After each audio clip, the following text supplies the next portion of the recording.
साम्राज्य न्यूज, सामान्यांचा असामान्य आवाज। अनुराधा भिसे मृत्यू प्रकरणी तिघे निर्दोष। मोहोळ तालुक्यातील नालबंदवाडी येथील अनुराधा भिसे या विवाहितेच्या मृत्यू प्रकरणी सोलापूर सत्र न्यायालयातील न्यायालयीन सुनावणीत आरोपीचे वकील ॲडव्होकेट जयदीप माने यांनी केलेला युक्तिवाद ग्राह्य धरून मृताची पती खंडू भिसे, सास सासरा अशा तिघा आरोपीची न्यायाधीशांनी निर्दोष मुक्तता केली।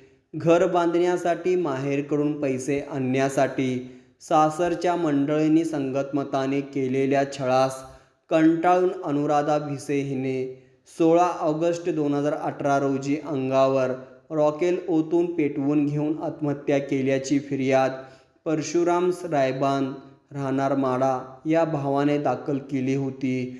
त्यानुसार मृत अनुराधा हिचा पती खंडू भिसे आणि सासू सासरे अशा 3 आरोपी विरुद्ध गुन्हा दाखल करण्यात आला होता।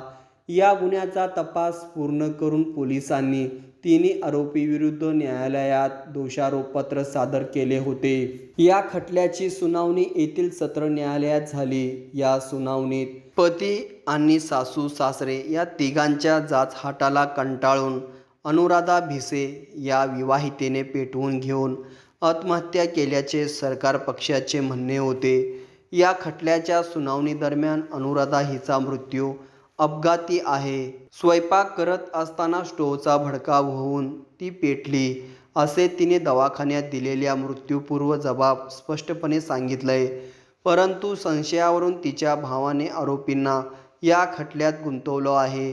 फिर्यादी पक्षाच्या विसंगतीपूर्वक जबाबावर विश्वास ठेवणे धोक्याचे आहे, असं आरोपीचे वकील ॲडव्होकेट जयदीप माने यांनी आपल्या युक्तिवादात न्यायालयाच्या निदर्शनास आणून दिले।